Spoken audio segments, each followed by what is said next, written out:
Physics is all about the force, and the job of a physicist is to classify forces. Now, a force can be described as simply as either a push or a pull. And believe it or not, there are actually 4 fundamental forces that govern the universe and lie at the very bedrock of our existence. I want to start with the gravitational force.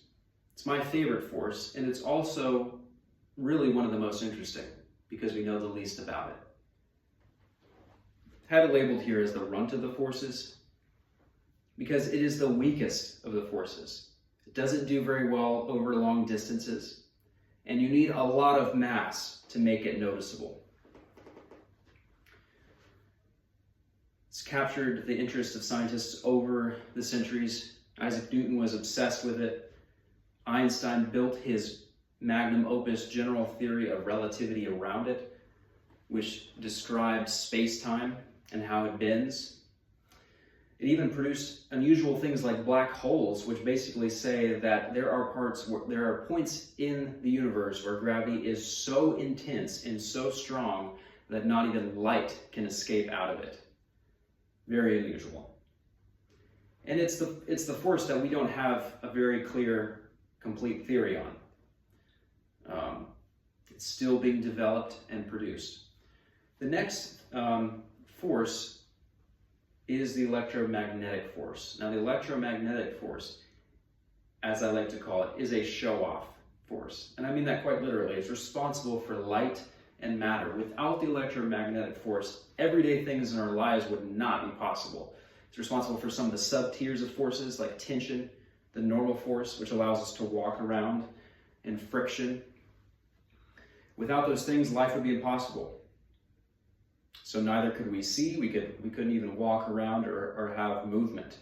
So the electromagnetic force, very important. It was theorized by James Clerk Maxwell, and to date, it is the most complete and robust physics theory that we have, actually accurate to 1 part in a trillion. So it's very reliable, works extremely well, and we built many things off of it. It's responsible for much of our modern technology. That's the cool thing about physics, is if you have a complete theory, then you can have awesome innovations because of it. The next force on our list is the strong force. This one's also interesting, but it's also very destructive. It's the strongest force. It's actually strong on the order of magnitude 10 to the 1, so very strong as compared to gravity. Now this one has to do with the atom. It's actually so strong that it holds the atom together. Keeps protons and nucleus bound together, and it's extremely powerful. Now scientists have unlocked its power capabilities by, as you probably know, trying to split the atom. And when they split the atom, that's sort of exploiting the strong force. And that's something you don't really want to do unless you're building a bomb. And that's what happens when nuclear fission or fusion occurs, is you're splitting the atom and sort of exploiting the strong force. So the next one and final one is the weak force. The weak force is not to be underestimated. It's not the weakest force, it's a cut above the gravitational force, but it's responsible for radioactive beta decay. Now, the unusual thing about the weak force is that it has a sidekick called the Higgs boson.